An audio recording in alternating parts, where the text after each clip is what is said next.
Figurez-vous que l'ACO, qui est donc co-organisateur des 24 heures du Mans, l'Automobile Club de l'Ouest, a fait un jeu pour les enfants.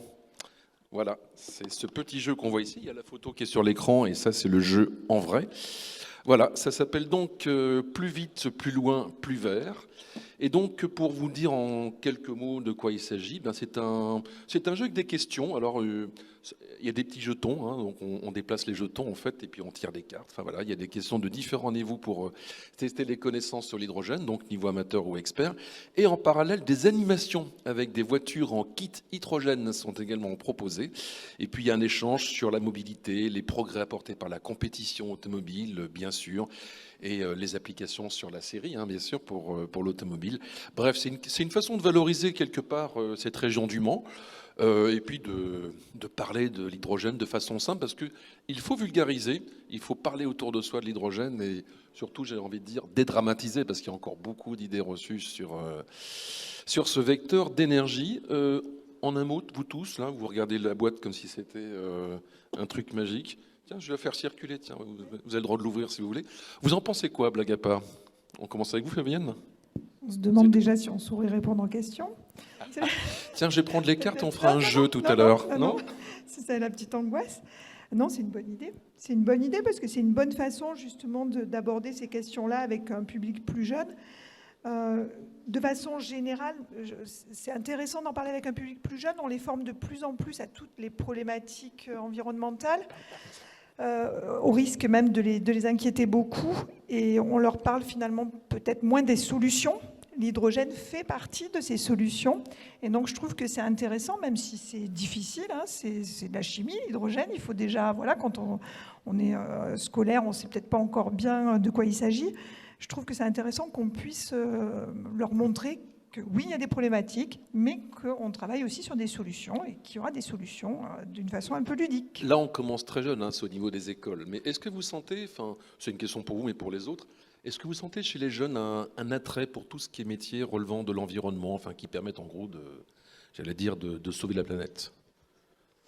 En tout cas, de la rendre plus vivable. Alors, oui, là, je vais donner une expérience personnelle, mais du coup, on est plusieurs, je crois, à intervenir en université. Je vais tirer une carte.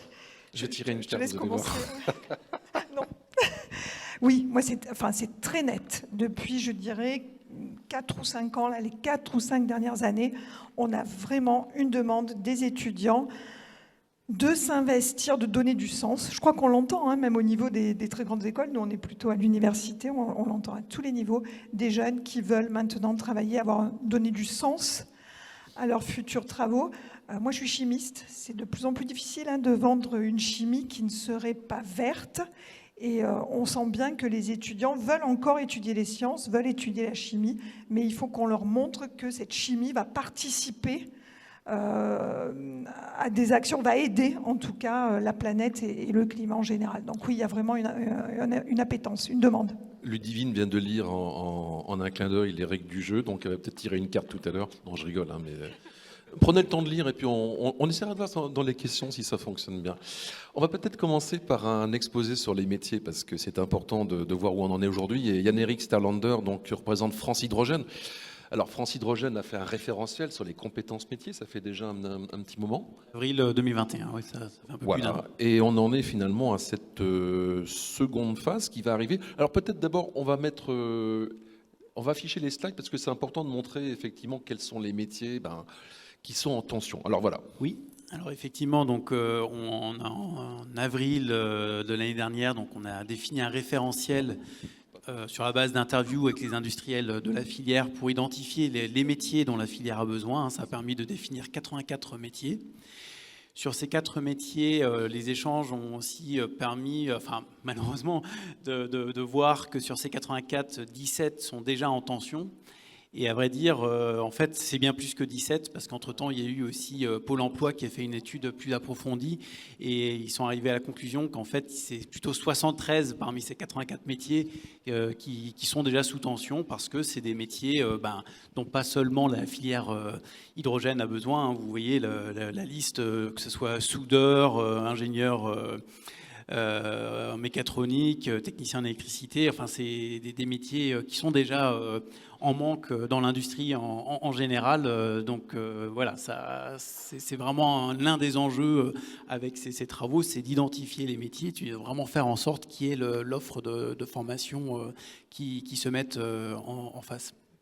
Alors le référentiel, il existe toujours, hein, on peut toujours le télécharger. Tout à fait. Là, c'est un guide que vous préparez, c'est la seconde phase. Alors tout à fait, hein. Donc là on travaille un peu à la suite pour poursuivre. Alors déjà c'est vrai qu'on a pu constater que ce référentiel a vraiment été approprié par un peu l'ensemble des acteurs de la formation, les régions, les universités. Enfin c'est vrai, c'était vraiment le but, quoi, hein, de montrer ce dont la filière a besoin et de faire en sorte que les acteurs de la formation complètent leur offre de formation avec ce dont on a besoin.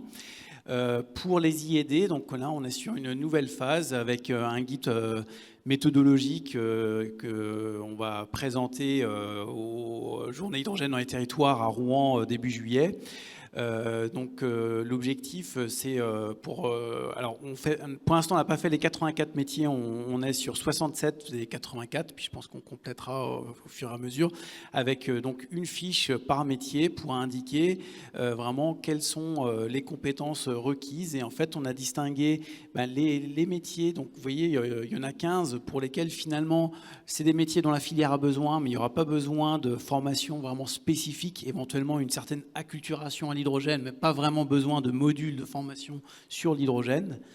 Ensuite, une vingtaine pour lesquels un socle de connaissances un peu de base, enfin voilà, un socle commun qui serait suffisant. Et puis ensuite, 32 métiers, là, vous voyez, qui vont se répartir un peu entre les métiers de conception, à recherche, conception, tout ce qui est évaluation des risques, certification conformité, puis après sur l'opération, où là il y aura besoin de formation, de modules plus spécifiques avec des compétences plus spécifiques, mais qu'on a regroupé aussi par famille, vu qu'il n'y a pas forcément une formation dédiée à chaque type de métier, pour aussi là faciliter la tâche finalement quelque part pour les acteurs de la formation, pour proposer de nouvelles formations, ou plutôt aussi adapter des formations existantes. C'est vrai qu'on parlait l'année dernière de coloration hydrogène des métiers et des formations. Alors comme on dit qu'il faut arrêter de parler des différentes couleurs de l'hydrogène, on se dit plutôt d'adaptation des métiers et des formations aux spécificités de l'hydrogène. On ne peut plus rien dire. Voilà, ça devient compliqué. Donc voilà ce guide disponible prochainement, et puis là aussi en s'appuyant sur des entretiens avec les industriels pour que vraiment ça corresponde à l'expression directe des besoins des industriels de la filière. Quelques petites réactions autour de la table. Qu'est-ce que vous pensez de cette démarche qui consiste à aller un petit peu plus loin? Fabienne, Béatrice? Je veux bien. Écoutez, moi je trouve que c'est très important justement pour caler l'offre de formation par rapport à ce virage que l'on prend tous et qui est extrêmement enrichissant et motivant, mais qui doit être bien inclus dans l'offre de formation et très rapidement. Ça, moi je l'ai bien ressenti. Donc c'est vrai que dans l'offre de formation universitaire, dont celle qui est dispensée dans les IUT, que je représente aujourd'hui, c'est vrai qu'on est aussi dans une nouvelle offre de formation bachelor universitaire de technologie, par bloc de compétences, avec des adaptations locales possibles par région, suivant finalement les projets qui sont menés. Donc pour moi, un grand merci pour cette invitation sur cette journée qui était vraiment très très enrichissante. Et bien entendu, tout le travail que vous présentez là nous aide aussi à adapter de manière partielle ou très renforcée, suivant les besoins. Donc on a vraiment besoin finalement presque d'un cahier des charges bien ciblé pour ne pas former pour former, mais former pour que le jeune s'insère très rapidement et du mieux possible. Et puis je rejoins aussi la première question du départ auquel la collègue a répondu. C'est vrai que les jeunes ont besoin aussi, alors jeunes ou moins jeunes, parce qu'il y a aussi la formation tout au long de la vie, mais a vraiment besoin concrètement de comprendre pourquoi on se forme, pourquoi on se dirige vers tel ou tel métier. il y a vraiment ce besoin de savoir à quoi je sers pour la planète et comment j'intègre ma vie professionnelle avec mon environnement. Donc ça, moi aussi, ça fait 4-5 ans que je le ressens avec les étudiants, même par rapport aux entreprises. Les étudiants regardent si des fondations sont présentes, si l'entreprise se tourne vers ces actions environnementales. Enfin, bon, et du coup, sur l'université de Rouen, le président a souhaité proposer 10 heures pour tous les étudiants néo-bacheliers de l'IUT, 10 heures de formation RSDD, responsabilité sociétale, développement durable, pour avoir un démarrage en fait assez concret et très rapidement pour ensuite après bien sûr se former peut-être un peu plus dans ces domaines-là. On verra tout à l'heure plus en détail ce que vous proposez à Rouen.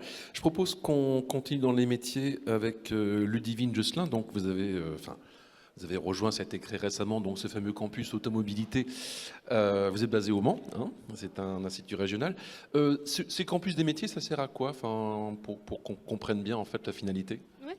Alors les campus des métiers des qualifications, c'est des structures qui sont portées par les régions et les académies et qui contribuent par le biais de la formation à soutenir les politiques territoriales de développement économique et social pour faciliter l'insertion dans l'emploi des jeunes et des moins jeunes. Et donc les campus sont construits autour de secteurs d'activité d'excellence selon le territoire. Donc sur les Pays de la Loire, on a 8 campus. Et c'est tout naturellement que Le Mans a été labellisé automobilité. On entend automobilité, donc il n'y a pas que l'automobile. On intègre également la moto, les mobilités plutôt lourdes, donc les camions, les véhicules industriels, les bus, et toutes les mobilités plutôt douces et urbaines, donc scooters, vélos électriques, trottinettes électriques. Et le rôle des campus, c'est vraiment de mettre en relation le monde de l'enseignement avec le monde de l'économie et répondre aux besoins des entreprises. Alors ça fait pas très longtemps que Oui. ça existe. Quels sont néanmoins les premiers retours que vous pouvez faire par rapport à votre mission? Alors, nous, les grosses missions du campus, on a 2 missions principales. C'est vraiment de développer l'attractivité de la filière, donc de faire découvrir les métiers et les formations aux jeunes et aux moins jeunes. Mais on a une grosse action déjà qui va être montée, donc un événement phare à destination des collégiens. Parce qu'il faut commencer de bonne heure. Pour remplir des licences pro, il faut remplir avant des CAP, des bacs pro, des BTS. Et donc le but de cet événement phare, c'est de présenter aux collégiens, principalement aux 3e, les métiers et les formations de la filière. Donc nous, le périmètre du campus, on est sur tout le cycle de vie du véhicule. Donc les métiers plutôt industriels, donc de la phase amont, et les métiers plutôt dits de service de la phase aval. Donc on a plutôt des entreprises comme Renault, comme GKN, Chastaignier sur plutôt les métiers industriels, et les entreprises comme le groupe Gémy, le garage Créteau pour la commercialisation, l'utilisation et la maintenance des véhicules.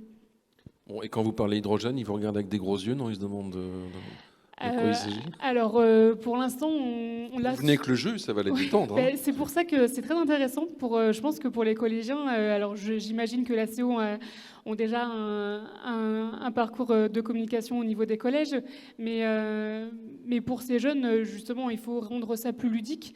Et nous, l'événement phare là, qu'on va organiser, ça va être justement à la CO, la fin novembre. On va créer un jeu de pistes pour que les jeunes, ça rendre ça plus ludique et qu'ils aillent parler avec les entreprises, qu'ils aillent parler avec les écoles. Quand on est jeune, on a du mal à aller en avant et à aller parler avec les acteurs. Donc non, des outils comme ça pour acculturer les jeunes, c'est très bien. Et il ne faut pas oublier aussi d'acculturer aussi les professeurs des collèges, parce qu'on part généralement sur la voie générale, on prône la voie générale, mais on a toute la voie technologique et professionnelle qu'on met un peu de côté. Et là où, comme on entend aujourd'hui les entreprises qui ont témoigné, il y a de l'offre et des besoins. Donc voilà, c'est aussi acculturer ces professeurs sur ces métiers et ces formations professionnelles et technologiques. Alors, vous le disiez, dans votre secteur, c'est pas que la voiture, même si on comprend que Le Mans, c'est une terre automobile, bien sûr. Il y a les bus, et ça tombe bien, on a quelqu'un qui, dans ce domaine, figurez-vous, Jean-Paul Pringuet, donc directeur de la CETRAM au Mans, et c'est vrai que vous vouliez témoigner sur justement la nécessité de former les futurs conducteurs et puis ceux qui seront en charge de la maintenance, parce que l'hydrogène, c'est pas neutre, il y a une manière de l'aborder. Quand le bus arrive, il faut le faire fonctionner. C'est notre rôle. Donc, on a bien sûr des formations obligatoires. Je ne vais pas citer toutes les formations électriques, mais qui sont... Bon, voilà, on n'a pas le choix. Mais on a également des formations très pratiques dès l'arrivée du bus. Donc, c'est des formations qui sont faites par le constructeur du bus pour nous apprendre comment fonctionne le bus à hydrogène, à la fois pour les équipes maintenance, mais également parce qu'il y a une conduite spécifique pour ces bus-là, pour gérer l'autonomie, l'optimiser. Donc ça, c'est les premières formations qui sont faites, à la fois donc sur le bus, pareil sur la station, bien entendu, et qui sont obligatoires dès le départ, avant même de commencer. Ce qui fait que parfois, quand on met à disposition le matériel, il nous faut 15 jours, voire un mois avant de dire « Allez, go, on y va, on met ça en service ». Les deuxième types de renseignements, de formation que l'on a, c'est les échanges qu'on a avec les différents réseaux qui se lancent dans l'hydrogène. Ça a l'air de rien, mais profiter de l'expérience des autres, échanger en toute transparence sur ce qui fonctionne bien, ce qui ne fonctionne pas bien. C'est-à-dire qu'ils vous disent à vous ce qu'ils disent pas aux journalistes. Tout à fait, voilà, ce que j'ai compris. Exactement. Et vice-versa. Je veux dire, Oh. ça marche dans les deux sens. Non, mais si on veut avancer, il faut se dire les vraies vérités et puis les vrais conseils. Parce que le but, c'est pas de dire, voilà, on a eu un problème là-dessus. Le but, c'est de dire comment on a fait pour le résoudre. Et donc, permettre à l'autre qui suit d'avancer plus vite. Donc, ces formations croisées qui se passent par des visites, qui se passent par des échanges entre les réseaux, voire parfois des formations. Un réseau peut former un autre réseau de transport sur différents aspects. Quand on a mis en place le tramway au Mans, on est devenu centre de formation pour les grandes villes de France. Voilà. Après, elles se sont structurées elles-mêmes, mais on a accueilli une cinquantaine de délégations françaises et étrangères là-dessus, et on a eu une équipe qui a formé leurs formateurs pour qu'ils puissent se mettre en place. Et puis, troisième point complémentaire pour nous, vous savez, on est une SEM, une société d'économie mixte, donc on appartient quelque part à Le Mans Métropole, mais ça fait depuis le départ, depuis la création de la CETRAM, qu'on s'est adossé à un grand groupe qui s'appelle Keolis, et qui nous donne plein de conseils dans tous les domaines, y compris dans les énergies nouvelles, et qui nous aide à bien aborder les projets. On se met en mode projet, comme on dit, pour aborder ces choses-là. Et puis, Keolis a même développé des modules de formation hydrogène, pas forcément pour les conducteurs, puisque je vous ai dit, c'est plus les constructeurs de bus qui le font, mais pour les équipes de direction qui vont gérer la mise en place de l'hydrogène. Voilà. Très bien. Alors c'est vrai qu'au niveau de la conduite, ça a l'air de rien comme ça, mais un bus électrique ou un bus hydrogène, il faut vraiment, pour optimiser l'énergie, il faut presque réapprendre à conduire. Oui, c'est une conduite totalement différente. Fait d'anticipation et de récupération parfois d'énergie, parce que ça dépend des différents systèmes par les constructeurs de bus, mais il y a des systèmes qui permettent d'optimiser puis de récupérer l'énergie pour pouvoir encore consommer moins.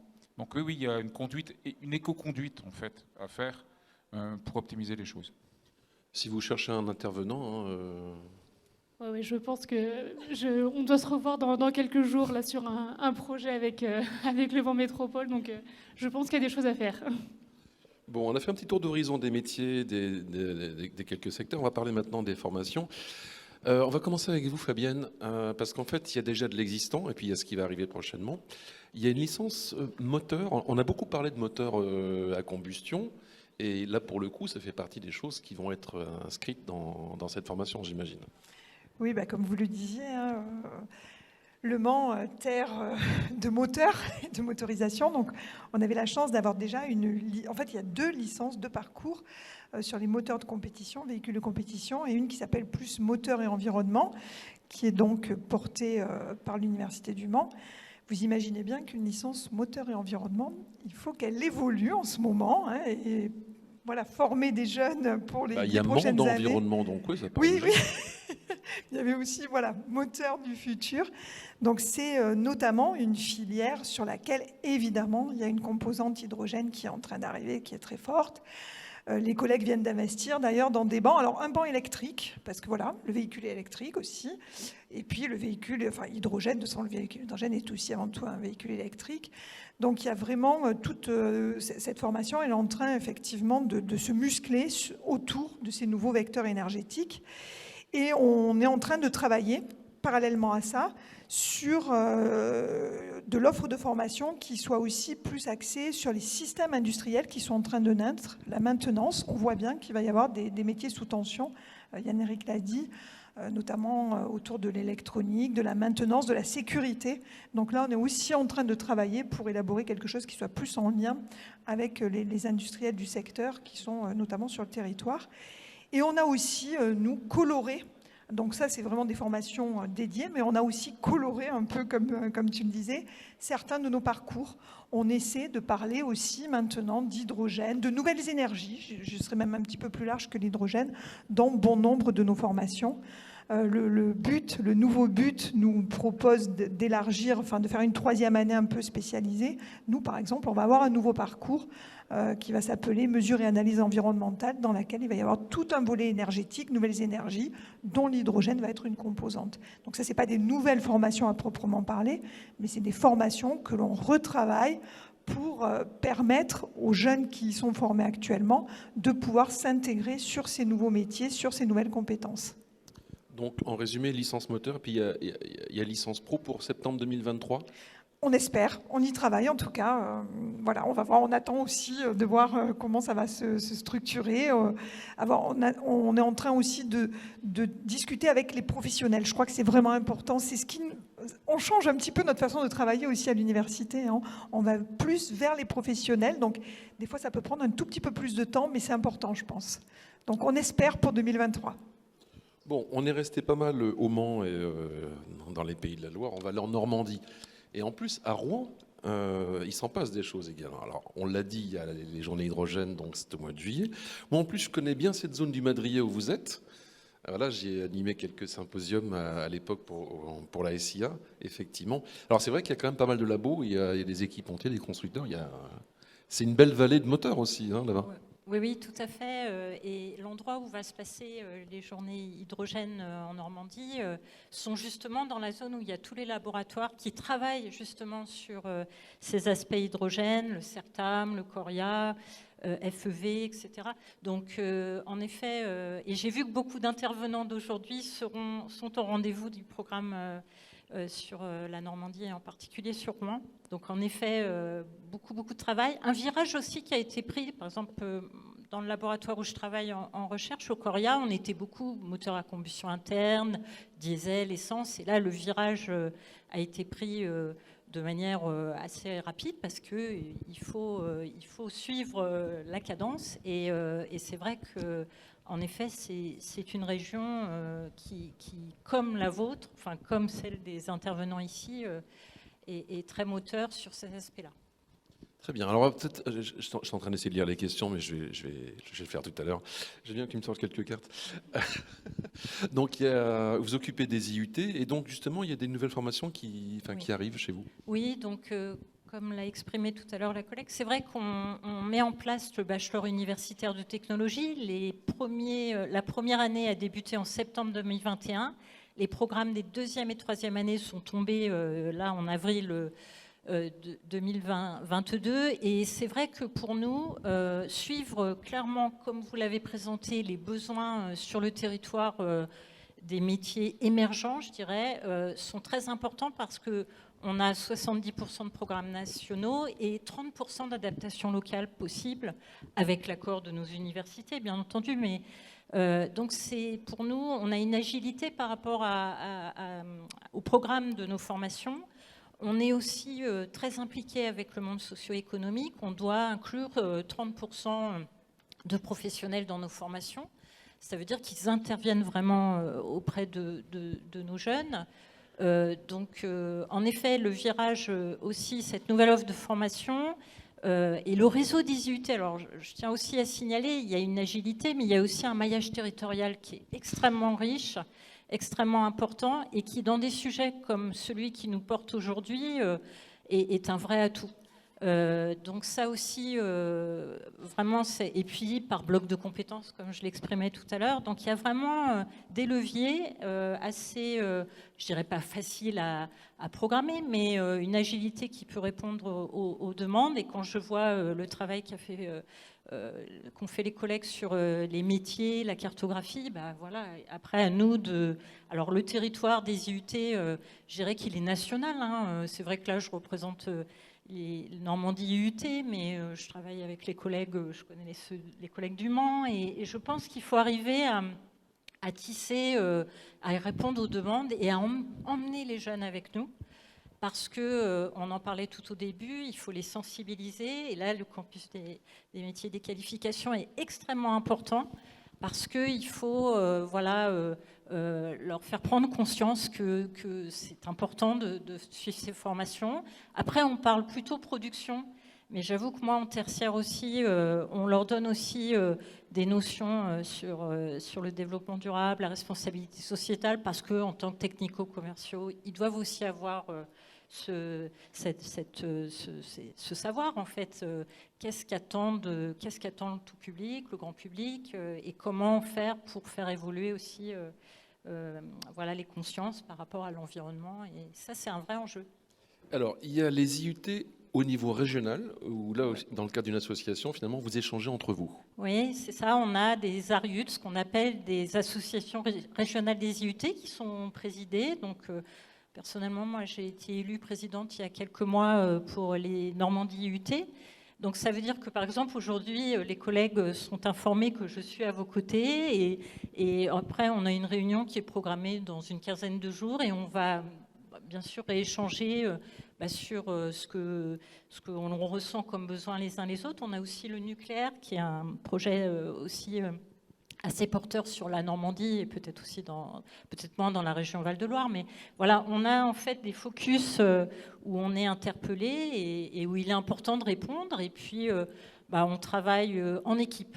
Et pareil, au niveau des réseaux nationaux IUT, ça s'appelle l'ADUT, l'Association des directeurs d'IUT. On se retrouve à 108 directions et on échange sur... Et d'ailleurs, il y a des séminaires qui sont programmés aussi en juillet, justement pour travailler sur les métiers émergents comme ceux que l'on vient d'évoquer là. Donc il y a une vraie mobilisation et un vrai maillage territorial, un décloisonnement entre tout ce qui se passe. Et moi, je trouve que c'est du coup très intéressant et ça nous permet de répondre en fait aux besoins dans les territoires. Fabienne Lagarde, au niveau régional, c'est le bon levier justement pour essayer de développer les formations? Oui, je pense que c'est la bonne échelle. D'abord parce que les régions sont les chefs de file, notamment en enseignement supérieur.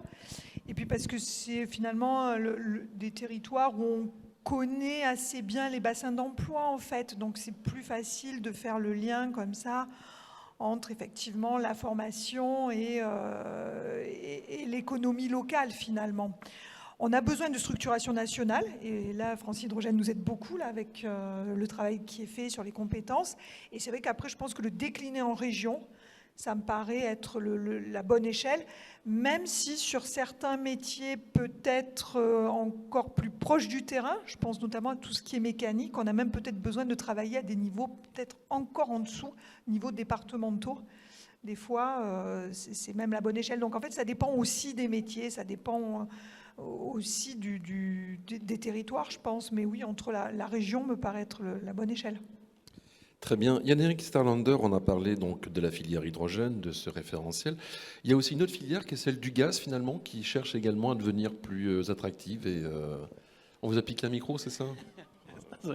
Ils sont joueurs, vos voisins. Alors effectivement, par ailleurs, dans une démarche un peu plus large, nous sommes aussi partenaires de l'EDEC Gaz. Donc EDEC, c'est l'engagement, développement de l'emploi et des compétences. Donc c'est mené en lien avec le ministère du Travail, de l'Emploi et de l'Insertion et de l'OPCO, l'organisme qui gère la formation, donc l'OPCO 2I. Donc c'est une convention qui a été signée en septembre 2021. pour déjà aussi avoir une vision prospective du déploiement sur plus largement, au-delà de la filière hydrogène, des métiers du gaz. Une étude qui a estimé jusqu'à 170 000 embauches d'ici 2030 dans la production de gaz, dont hydrogène. Et quand on prend l'ensemble des services énergétiques, ça représente 400 000 emplois, quoi. Donc effectivement, là aussi, de mener un certain nombre d'actions et dont certaines font écho à ce qu'on a dit tout à l'heure sur la sensibilisation des jeunes, avec une route du gaz qui va être lancée pour justement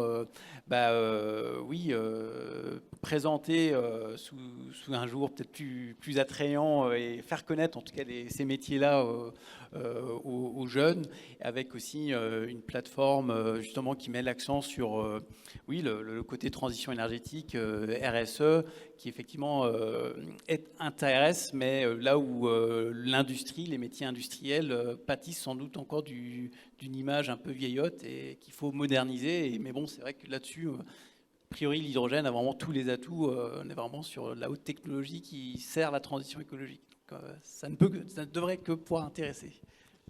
Je propose qu'on joue un petit peu. J'étais en train de regarder les cartes par rapport au jeu de la CO. Ça m'amuse un petit peu. Alors, bon, niveau débutant, c'est pour les écoles. Hein, donc, voilà. Quel est l'objectif de Mission H24 ? Courir sur la Lune ou engager une voiture à hydrogène en 2023 ? Je crois que la réponse là est assez claire. OK. Alors maintenant, une question expert quand même. Quel est le pilote qui détient le record du nombre de victoires aux 24 heures ? Alors, là, on fait moins le malin, là. Hein. Je connaissais la réponse. Oui, alors c'est vrai, je la connaissais parce que je suis un petit peu la course. Est-ce que vous savez dans la salle ? Ouais, monsieur a dit Christensen, le Danois Tom Christensen, 9 victoires aux 24 heures du Mans. Bravo. J'ai entendu parler de Pescarolo, je crois un peu au loin, mais alors Pescarolo, oui, il a gagné plusieurs fois, ça c'est clair, dont une fois sans pare-brise. Hein. Chacun fait comme il veut. Très bien, très bien. Alors une question, c'est niveau débutant, mais en même temps, je pense qu'on peut la poser à pas mal de monde. Le moteur à eau existe-t-il ?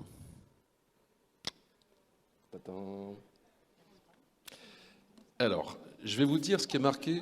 J'ai pas envie de me fâcher qui que ce soit. Je vais vous dire ce qui est marqué quand même dans le règlement du jeu de la CO. Le moteur à eau n'existe pas car l'eau n'est pas un carburant. Cependant, attention, on appelle moteur à eau un dispositif qui produit l'énergie mécanique et dans lequel l'eau intervient à un stade ou un autre. Pour une voiture hydrogène, c'est la voiture qui rejette de l'eau. Alors bon, voilà, il y a 24 questions, niveau débutant, niveau expert. C'est sympathique, hein, ça occupe les soirées d'hiver. Enfin, pas seulement, hein, ça peut occuper en tout cas des ateliers. Moi, je trouve que c'est plutôt sympa, c'est assez ludique de faire un jeu sur l'hydrogène. Donc, voilà. Je demanderais que la CO vous offre une boîte, Fabienne. Vous avez l'air très intéressée. Ludivine aussi. Bon, on prend les commandes. Pour l'instant, c'est un petit peu, j'ai envie de dire, un jeu expérimental, mais en tout cas qui a le mérite d'exister. Voilà, il y a des petits jetons, il y a un dé. J'ai l'impression que c'est des dés équitables en bois, sculptés à la main, j'imagine. Bon, enfin, c'est très joli. Voilà. On espère en tout cas qu'on a répondu à vos attentes en ce qui concerne la formation. On voit qu'effectivement, il y a un chantier immense qui s'ouvre. Il y a l'existant, il faut convertir ceux qui travaillent déjà dans les bus, mais voilà, il faut les former à l'hydrogène. Et puis, il y a tous ces métiers en tension, parfois, l'automobile, dans le domaine de la mobilité et d'autres. Voilà. Merci en tout cas d'avoir répondu à notre invitation et d'avoir animé avec nous cet atelier.